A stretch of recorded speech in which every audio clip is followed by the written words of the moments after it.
This is classification of electric heating.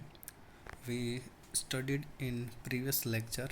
Now we are going to study power frequency heating method. Almost 50 to 60 Hz its frequency. Now we are going to study at the first point, resistance heating. There is two type. In resistance heating there is a direct heating and indirect resistance heating. So first of all, what is the resistance heating? Probably the example of resistance heating is electric water heater. This method is based upon the I square R losses. Whenever current is passed through a resistor, a material heat is produced because of I square R losses. The generation of heat is done by electric resistor carrying current. The heating elements, the feature of heating element: high resistivity, able to withstand high temperature without distortion, low temperature coefficient of resistance, positive temperature coefficient of resistance, free from oxidation at high temperatures. The difference between direct resistance heating and indirect resistance heating.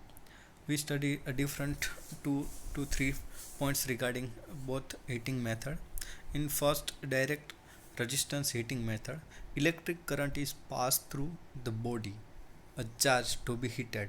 Charge means a heating material with mixed with some resistance elements. It's in the form of powder or solid. High efficiency, its example electrode boiler for heating water and resistance welding. In indirect heating, electric current is passed through highly resistive material, uh, you can say heating element placed inside an oven. It not our material to be heated, it placed near to them. Heat produced due to I square R loss in the element is transmitted to the body. Mode of heat transfer is maybe in conduction or convection or radiation. Example: room heaters, domestic and commercial cooking methods, heat treatment of metals. This is the figure of direct resistance heating. In that there is a two electrode are connected with supply. One is called anode and another is electrode. The supply is given to both electrode and they are one chamber like furnace. Electrode and our charge is inside the furnace. A charge in the form of powder or solid. Charge become from the heat elements and some element added to resistivity will increase. So high resistance powder and our heat element produce a charge. The supply is given to that electrode. Current pass from anode to cathode through the charge. Now this is the example of direct resistance heating. In that electrode directly connected to charge, the current pass through electrode and charge and circuit is completed. Now the next point is indirect resistance heating. In this there is a difference. Electrode are not connected to charge, so this is the method we call that indirect resistance heating method. Charge and electrode are separated, so heat transfer may be convection or radiation. In this, the both electrode and supply, the supply given to both electrode and circuit is complete to anode, cathode and our battery, and the charge is placed near to this both heating elements. So in this method, a jacket is in the form of cylinder. In that we put our charge and current pass through electrode. In this method, the heat produced from heating element and heat transferred through convection or radiation method. The cause of failure of heating elements. Sometimes the failure is coming in this method. In both method we check the which type of faults occurs in this heating method. The formation of hotspot, sometimes due to high temperature some hotspot are created. Oxidation and corrosion, so some metal elements of electrode, due to the charge and powder, it it may produce corrosion. And the last option is mechanical failure. Sometimes due to mechanical hazard it may be occurs in this causes of failure of heating element. Now next point is dielectric heating. This is the high frequency heating.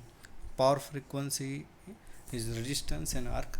This is the topic from high frequency heating. The dielectric material is put between two metal electrodes and high frequency AC supply is given to that. So the positive and negative elements will separate, the charge will be separate and the high heat is produced. So this is the figure of dielectric heating. Wasted energy appear as heat called dielectric loss. The non-metallic material with poor thermal conductivity can be very effectively heated by dielectric heating. Dielectric loss is proportional to frequency and square of the supply voltage. Frequency can be selected between 10 to 30 kilohertz. When a solid dielectric material, insulating material, is subjected to an alternating electric field, it is not supposed to carry any current. However, in practice, some leakage current pass through it and power loss is take place. This loss is called as dielectric loss and result into heating of dielectric material. So whenever the dielectric loss is produced, so we can in that the dielectrical material put between two metal electrodes and high frequency supply is given to that. So dielectric loss is produced and ultimate the heating of dielectric material is conducted.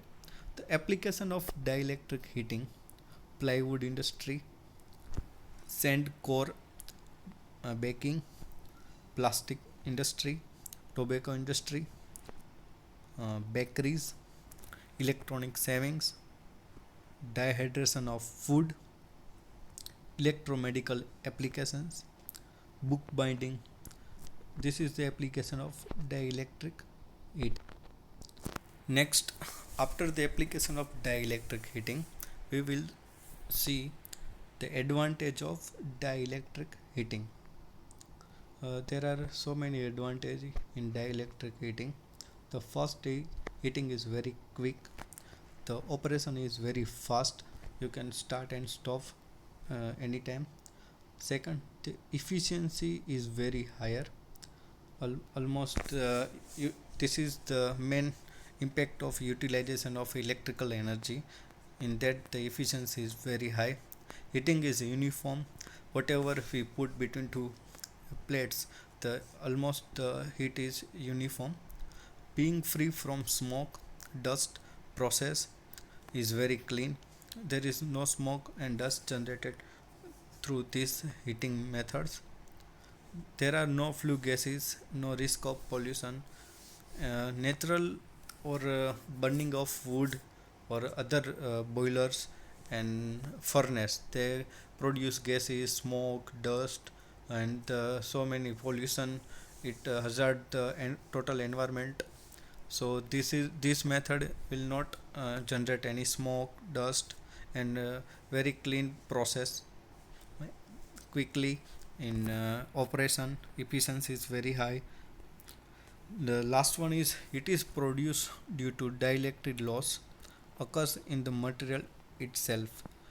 The property of dielectrical material will not pass the current. So the dielectric loss is itself it produce its heat. So now the remaining portion in the dielectric heating. After dielectric heating, we will study the arc heating in the next lecture.